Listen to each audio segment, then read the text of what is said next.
When I first found out I was pregnant, I thought it would bring happiness.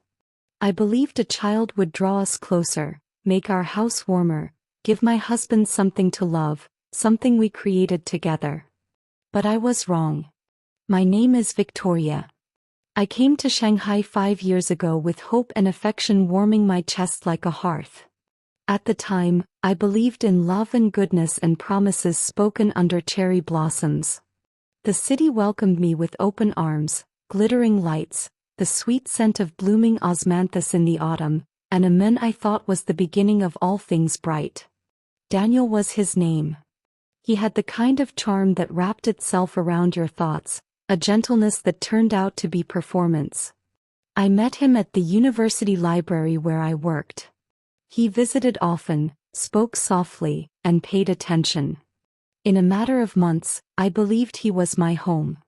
He proposed to me beneath a flowering cherry tree in Jing'an Park.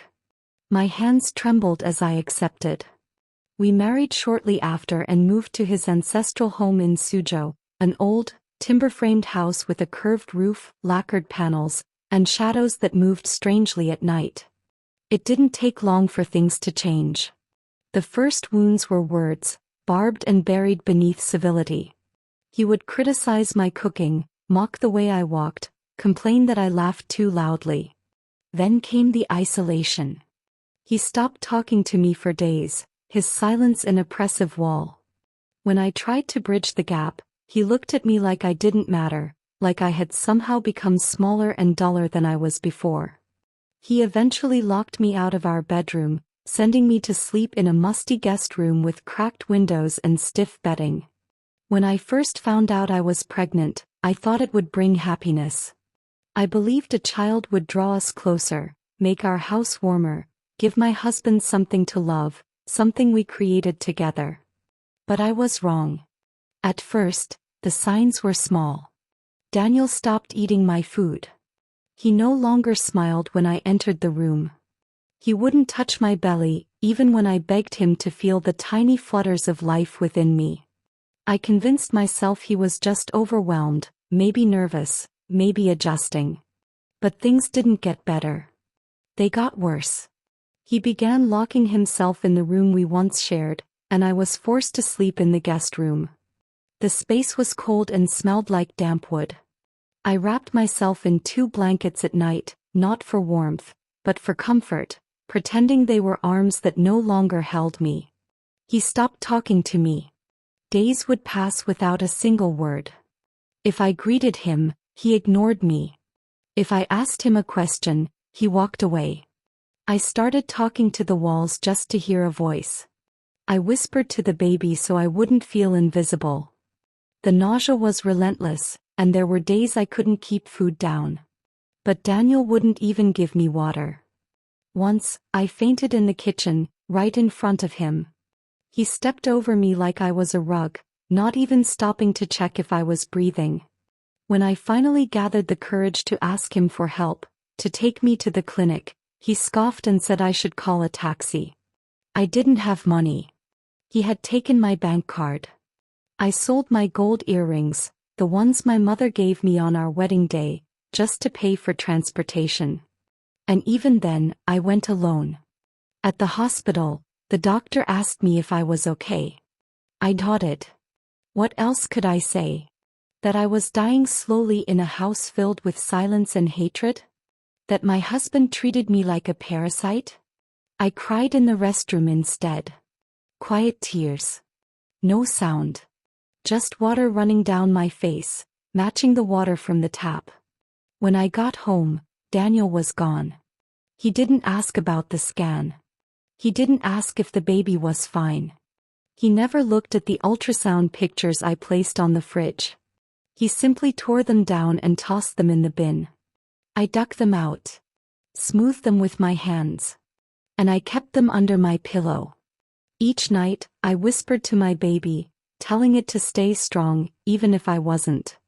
I told it that I loved it enough for both of us. That one day, we would be free. I held on to that dream, even when everything around me felt like it was slipping away. Because I had no one else. Only my unborn child and a heart that refused to stop hoping. As the weeks went by, my body grew heavier, but my heart felt even heavier than my womb. I woke each day praying that Daniel would change. That maybe this would be the morning he would look at me, not with coldness or contempt, but with the same tenderness he once did. But he never did. Instead, his absence became more brutal than his presence. He would leave home before dawn and return long after midnight. I stopped waiting for him. I stopped asking where he went. I already knew. The perfume that lingered on his shirt was not mine. The lipstick stains on his collar were not my color. I saw them. He didn't care enough to hide them anymore.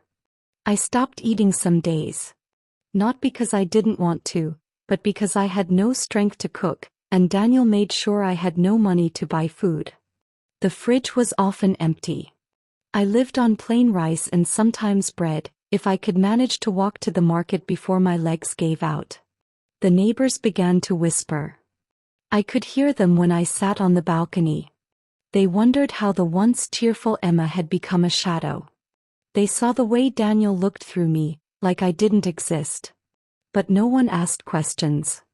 Northwest One came close. I felt ashamed. I felt ugly. I didn't recognize myself anymore. The glow they said came with pregnancy never came to me. What came instead were dark circles, trembling hands, and endless tears. I would sit on the floor of the bathroom for hours, crying into a towel so Daniel wouldn't hear me. Not that he would have cared. The baby kicked often. It was my only comfort, the only thing that reminded me I wasn't alone. I would stroke my belly and whisper promises. That one day, I'd get us out. That we would know peace. That I would protect it, even if no one protected me. I once tried to talk to Daniel again. I waited by the door when he came in, holding my scan results in my hand. I told him it was a boy. He didn't stop. He didn't even slow down. He brushed past me like I was nothing more than furniture in the hallway. The scan paper fell to the floor. He didn't pick it up. He stepped on it. And walked away. That night, I cried until I couldn't breathe. My chest tightened, my hands shook. I thought I was losing the baby. I screamed in panic, called out for him. But Daniel never came. He never opened the door. I had to take a taxi to the clinic alone again. The doctor told me to rest. To stay calm. To avoid stress. How could I? When the very roof over my head was the source of my pain? I returned home and lay in bed, staring at the ceiling for hours. I wished someone would come and take me away. But no one did. I was alone. Pregnant. Weak. Unloved. And still hoping, foolishly hoping, that maybe tomorrow would be different. But tomorrow never changed. Only I did. Slowly, painfully, I was dying inside. I don't know when exactly I stopped feeling like a human being. Maybe it was the night I sat in the dark kitchen for hours, eating cold plain rice with my hands because there was no clean spoon. Or maybe it was the day I stood outside in the rain, waiting for Daniel to unlock the door because he had locked me out again, as punishment for a reason he never explained. The pain became normal. Not the physical kind, though that too visited often. My feet were swollen. My back throbbed. But the pain that truly consumed me was inside, a hollow ache in my chest that refused to go away. I would sit on the bed, holding my belly, wondering if the baby inside me could feel everything I was feeling. Could it hear the insults? Could it sense the hatred in the air? One evening, I found a tiny crack on the wall in the hallway. I stared at it for so long, as if that single crack held the answers I needed. I felt like that wall, once whole, now splitting from the weight of time, pressure, and neglect. Daniel hadn't touched me in months, not even a glance of concern. When he looked at me, it was as if I disgusted him. When he spoke, if he ever did, His words dripped with venom. He called me lazy, useless, fat, slow, irritating. He said I had destroyed his life. That I had trapped him with this child. And I believed him. I began to believe I was the problem. Maybe if I were more beautiful. Maybe if I smiled more. Maybe if I hadn't gotten pregnant so soon. But deep inside, another voice fought back. A whisper. A faint memory of who I used to be before the silence, before the bruises, before the loneliness. I remembered how I used to laugh. How I once danced barefoot in the rain. How I sang while washing dishes, dreamed about starting a little business, wanted to name my child after my late grandmother. I remembered the girl who had dreams, who had friends, who once believed in love. Where had she gone? I missed her. I missed me. One day, I stood in front of the mirror and didn't recognize the woman staring back. My face was puffy from crying, my lips were dry and cracked, and my eyes, they held nothing. Just emptiness. I pressed my hand to my belly and whispered, "You deserve better. We both do." But where would I go? I had no money. No job. No family nearby. Daniel had made sure I was isolated from everyone who loved me. He read my messages, deleted my contacts, changed my social media passwords. He said it was for our privacy. But it was really about control. I was trapped. Pregnant. Afraid. Diminished. Sometimes I thought about running away. Just packing a small bag and walking to the nearest bus stop. But what if I fainted? What if something happened to the baby? What if Daniel found me? So I stayed. Because fear was a chain wrapped tightly around my ankle. But even in that pit of sorrow, something kept me breathing. The little flutters. The tiny kicks. My baby. My only reason to keep waking up each morning. I would stroke my belly and cry, telling it everything Daniel would never hear. Telling it that I was sorry. That I was trying. That one day, I would be strong enough to leave. I didn't know when. Or how. But I knew I couldn't let my child grow up in a home where love had no place. And so I waited. I endured. Hoping for a miracle.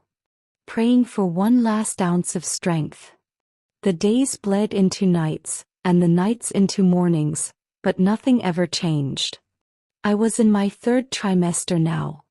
My belly was huge. My ankles were swollen. I couldn't sleep more than 2 hours without waking up in pain. But Daniel didn't care. He walked past me as though I was furniture. As though I didn't exist. I remember one morning clearly. I had spent the whole night crying. I had a terrible cramp, and I thought I was going into labor early. I called out for Daniel again and again. He was in the other room, but he never came. Not even once. By the time the pain faded and the baby settled again, I was drenched in sweat and tears. I crawled to the bathroom to clean myself up. My strength was gone. I looked like someone who had aged 10 years in 3 months. I sat in front of the mirror again. My hair was dry and tangled. My eyes had no life in them. I stared into my reflection and wondered, was this what love had done to me? I had stopped hoping. Hope only brought more pain. I stopped folding his clothes. I stopped setting food on the table. I stopped waiting for him. I simply existed, barely. I lived for the baby. Nothing else. I would talk to it every night before I slept. I told it stories about my childhood. I told it about my mother, who had died before I got married. I wished she were alive. She would have known what to do. She would have protected me. She would have never allowed her daughter to live like this. But she was gone. And I was alone. Sometimes I held my belly and apologized. I apologized for the shouting it heard, the insults, the loneliness. I told it that I loved it so much, and that I was sorry it was growing inside sadness instead of joy. Daniel never asked how I was doing. Never once asked about the baby's health. It was as if this entire pregnancy was happening in a parallel world he refused to acknowledge. Then came the day I caught him with another woman. I had gone to look for him. He hadn't returned home for 2 nights, and I was worried, though I didn't know why. I didn't even recognize myself for caring anymore. But I went. And I saw him. Hand in hand with her. Laughing. Smiling. The man I once knew was alive again, but not with me. He saw me. He looked me in the eye. And then he turned his head and walked away like he didn't even know me. I stood there, in the middle of the street, holding my belly, feeling like the world had collapsed. People stared. Some whispered. But no one helped. No one came to ask if I was okay. I walked home slowly. Every step felt like I was carrying the weight of 1,000 bricks. I couldn't cry. My tears had dried long ago. I just felt numb. When I got back, I laid on the bed and stared at the ceiling for hours. There was no more light inside me. Only silence. And a dull ache that never stopped. That night, I promised myself something. If I ever survived this, if I made it out alive, I would never go back. I would never let this pain be my home again. I just didn't know yet how close I was to that breaking point. That day is still etched in my memory like a scar. It was raining heavily. The wind howled outside, and thunder rolled like the anger that had built inside me for months. I was 8 months pregnant, barely able to walk without wincing, but I couldn't hold it in any longer. I waited for Daniel to come home. And when he did, soaked and irritated as always, I knelt down right there in the hallway. My knees hit the cold tiled floor. My hands trembled as I held on to my swollen belly. My tears mixed with the rain that dripped from the ceiling above us. "Daniel," I whispered, "please? I just want to know. What did I do to deserve this? What have I done wrong?" He stood there, looking down at me. His eyes were full of disgust. "You're pathetic," he said. "Get out of my way." I stayed on my knees. I didn't move. "I loved you," I said, my voice barely a whisper. "I gave you everything. Why are you punishing me like this? Why do you hate me so much?" That was when he did the unthinkable. He grabbed my arm and shoved me hard. My body, weak and unbalanced, tumbled backward. And then, I fell. Down the stairs. I remember the sound of my body hitting each step. I remember screaming, not just from the pain, but from the terror. The terror that my baby might not survive. That this was how my story would end. When I landed at the bottom, everything went quiet. I couldn't move. I couldn't breathe. My dress was soaked with blood and tears. I looked up and saw Daniel at the top of the stairs, expressionless. And then, he turned and walked away. He left me there. I don't know how I managed to find my phone. I called my friend Grace, the only one Daniel hadn't managed to cut off completely. She came immediately, crying when she saw me. She rushed me to the hospital. I was lucky. So was my baby. 2 hearts were still beating. I never went back to Daniel's house. I never looked back. I stayed with Grace. She gave me food, a bed, and love, something I hadn't felt in so long. And a month later, I gave birth. Not to 1 baby, but 2. Twins. 2 beautiful, breathing miracles. When Daniel heard, he suddenly remembered I existed. He started calling me, over and over. 100 times a day. I watched the screen light up, his name flashing like a curse I no longer feared. I never picked up. He sent messages, voice notes, begging, apologizing, swearing he didn't mean it. But where was that energy when I was starving? Where was his guilt when he watched me fall? Where was his love when I needed it most? I chose silence. I chose peace. I chose my babies. And now, I ask you, whoever is listening, did I do wrong by leaving? Was it wrong to walk away from pain, even if it came from the man who once promised to love me? Tell me, was I wrong? If this story touched your heart, if you felt even a fraction of what I lived through, please subscribe to this channel. There are so many stories like mine, and I hope this one helps someone out there find the courage to choose themselves. Thank you for listening.